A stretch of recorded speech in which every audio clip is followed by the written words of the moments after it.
without this, you are going to struggle.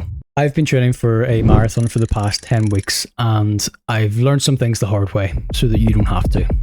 And if you think that marathon training is all about running, well, you're wrong. Let me explain why. I thought it'd be good to introduce myself so that you don't have some stranger talking to you through a screen and wondering why you should listen. My name is Jordan. I am from Northern Ireland and I'm going to be running my first marathon in Belfast on the 4th of May. I am an inexperienced runner. I'm a complete beginner. The reason I'm doing this video is to hopefully put out some relatable content out there for people who are maybe in my position or even thinking about doing something like a marathon and they're not really sure what they should be doing throughout that time. I hope I don't come across as somebody who thinks they know it all, because believe me, I don't. The idea is to just hopefully help as many people as possible, whether you are completely new to running or even if I'm able to get this out there to people who are more experienced too. That would be great. If you enjoyed the video, leave a like, leave a comment on any suggestions you'd have or any opinions you have in the video whatsoever and what you'd like to see going forward. And if you do enjoy the video, don't forget to subscribe. Thank you. Whenever I started out, I thought it was as simple as running more will get me better at it and I'll get fitter along the way. This is not the case. There are so many different factors to running that you need to consider whenever you're training for something like a marathon. Running in the wrong shoes is like trying to kick one of those old miter footballs in your bare feet. It might go in the goal, but you're gonna suffer at the end of it.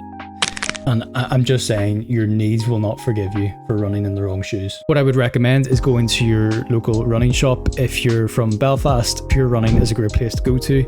I was able to get my video analysis done. So what this is they record your running for 30 seconds on a treadmill and they're able to tell you what type of runner you are. You could be a heel strider, you could be natural, your foot could fall inward. There are so many different types of running styles and it is important to get the right shoe for you. For a marathon, the most important thing, me anyway, is cushioning. The majority of your runs are going to be long, so it's important that your feet are comfortable, your ankles are supported, and you have the right shoe with enough cushion. I got the Hoka Clifton 9 because it's a good all-rounder and I would highly recommend this shoe. Not a sponsor, but Hoka, if you do want to sponsor me, by all means. Nudge, nudge, wink, wink.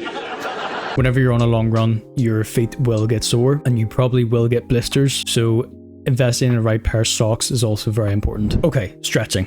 You don't need to be a yoga expert, but stretching is one of the most important things you can do before and after a run. What I would recommend before a run is to do dynamic stretches like leg swings, lunges, hip openers, things like that. Small stretches in your ankles can be very important because this is where an injury could easily be picked up when running. And the first thing you should do whenever you come back from your run is to stretch everything. Hamstrings, your glutes, your quads, everything needs to be stretched out after a run, so this is so important. Do not neglect your after run stretching. Now here's the weird part. This is something I didn't figure out until I started my program. Running slow will make you faster. I know this sounds completely backwards, but it's true. If you're doing your long, easy runs correctly, you will be building on something called your aerobic base. Your body becomes more efficient at using oxygen to be able to fuel your activity, allowing you to sustain longer efforts. Building a strong aerobic base can help your body adapt to these stresses of training and reduce risk of overuse injuries, which is exactly what we need when we're training for something like a marathon. Now, whenever you go out in your first easy run, you will feel like a pensioner at a 5K. You want to go faster. You'll maybe think that you're going too slow. But if you think that you're going too slow, that's when you know you're doing it right. Keep doing that every easy run and you'll find over time that you'll be able to run quicker during your easy runs, keeping your heart rate low. Who's he talking to? So the next point is about discipline. Just a bitch. There are plenty of days where I do not want to go out and run. Plenty of days where I couldn't think of anything worse than going out on a run. This could be based on having a bad day in work, weather could be shite. This is where you need to start being disciplined. Just a bitch. If you're training for something like a marathon, you need to choose your plan over your mood. If you are not choosing your plan, then you're not going to be consistent and you're not going to see results. Once you do this enough, you will find that it's just second nature, that no matter what mood you're in, you go out in that run. Recently, I've been through a breakup and training for this marathon is exactly what I need. Maybe during the run, my legs feel like cement and I can barely lift them. But I know every time that I'll feel better after that run. You need to hold yourself accountable and you really just need to say no matter what, you're going out in that run. And this is how you see results. For the past 10 weeks, I've ran 4 days a week, only missing one run due to that injury that I picked up. And instead of just lying at home and feeling sorry for myself and thinking, oh, I'm gonna miss that run, or thinking, okay, this gives me a chance to have a day off, I went to the gym and did the bike instead. It's important to try and keep your cardio going. There are other ways to get it in. Now, as I said before, running is not the only thing you should be doing whenever it comes to marathon training. Not everyone may want to hear this, but if you do want to run better, longer, and faster, you do need to go to the gym and pick up some weights. And no, it's not about going to the gym and getting completely jacked, although this is something you can do. Okay, that's pretty fucking sick.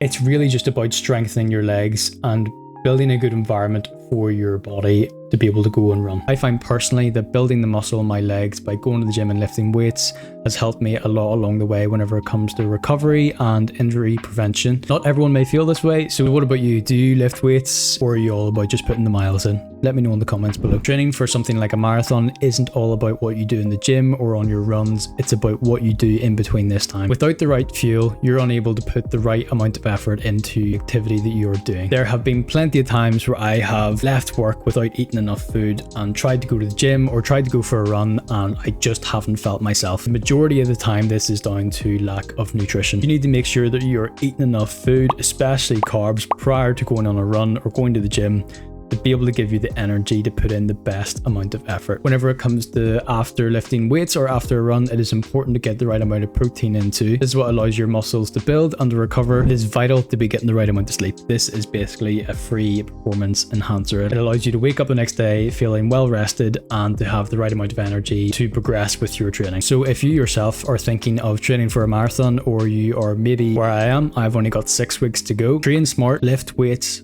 recover well, and most importantly, just stick to it. Be consistent and you will see results. If this video helped you in any way whatsoever, hit that subscribe button down below. Leave me a comment to let me know what you think, or if you have any ideas to help anyone else or to help me as a beginner runner, please let me know. I myself am only starting out. I'm not here to provide expert advice, so I'm really just here to try and help out as many people as I can by shedding light on my own experience, and hopefully I can help out some of you guys.